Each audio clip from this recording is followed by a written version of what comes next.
Olá pessoal, sejam muito bem-vindos. Vamos dar sequência à nossa disciplina Logística Empresarial, hoje com a aula 3, Gestão da Cadeia de Suprimentos, organizações que compõem essa cadeia. Bem, vamos partir então do seguinte pressuposto. Eu tenho na cadeia fornecedores, fabricantes, atacados e varejo. Esses serão organizações que vão compor a cadeia de suprimentos. Então, esses fornecedores levarão a matéria-prima, os insumos até os fabricantes irão transformar essa matéria-prima ou insumos em produtos acabados, que irão levar ou movimentar esse produto até um determinado atacado, que por sua vez levará esse produto ou movimentará esse produto até o varejo. Então, essas afirmações tem que ter um perfeito entendimento. Nós podemos dizer um perfeito sincronismo em tudo isso, desde a saída dessa matéria-prima, da utilização da matéria-prima lá pelo fornecedor, passando por um fabricante, passando por um atacadista e por um varejista. Isso vai fazer de uma forma integrada que eu tenha, em algum momento, uma vantagem competitiva. Tudo isso deve ser o papel. Então, cada um, o fornecedor, o fabricante e os clientes, atacados e varejo, terão um papel muito preliminar, terão um papel estratégico em toda a cadeia de suprimentos. Tudo isso vai voltar para um determinado item, que nós determinamos na última aula como logística como um processo. Então, esse processo que vai fazer com que tudo isso, essas empresas, essas organizações que compõem a cadeia de suprimentos, sejam levadas a um nível de competitividade. Então, tudo isso para a existência, ou para a permanência, ou a razão de existência dessas organizações.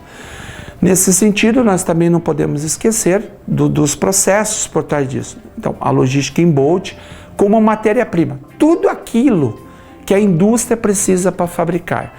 Os insumos, tudo aquilo que a indústria precisa para funcionar.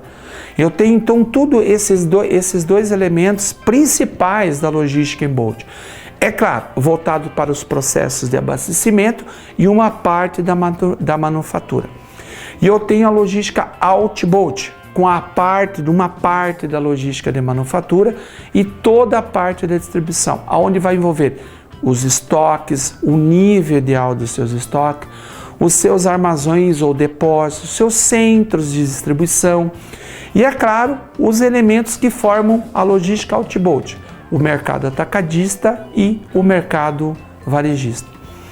Pensando então um pouquinho mais na logística Outbolt, as organizações que formam a logística de distribuição, nós vamos trabalhar com os atacados e com o varejo.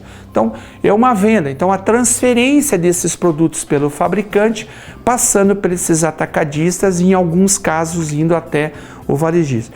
Essas movimentações serão efetuadas não só necessariamente por uma frota própria ou por um transporte próprio, pode ser por transporte terceirizado, também considerados como agentes.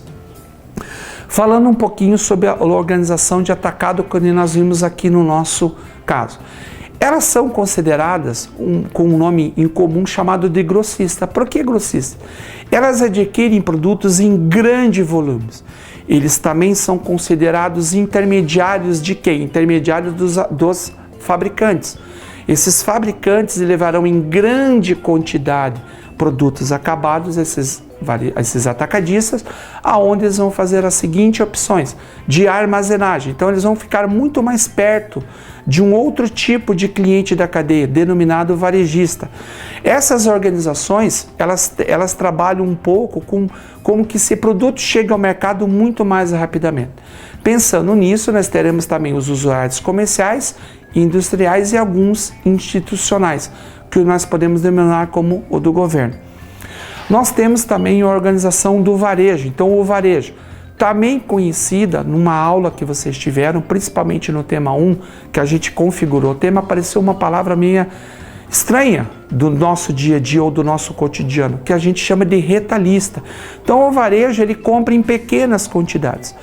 Nós podemos também denominar que nos dias de hoje, os varejos se tornaram muito poderosos. Eles estão excluindo certos atacadistas. Por quê? Eles preferem ir ao mercado fabricante e comprar também em grande quantidade.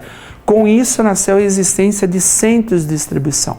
Mas o varejista hoje, ele tem uma combinação perfeita na hora de vender um produto e muito utilizado principalmente porque tem o contato direto com os consumidores. Muito obrigado, nos vemos no próximo encontro e ótimos estudos!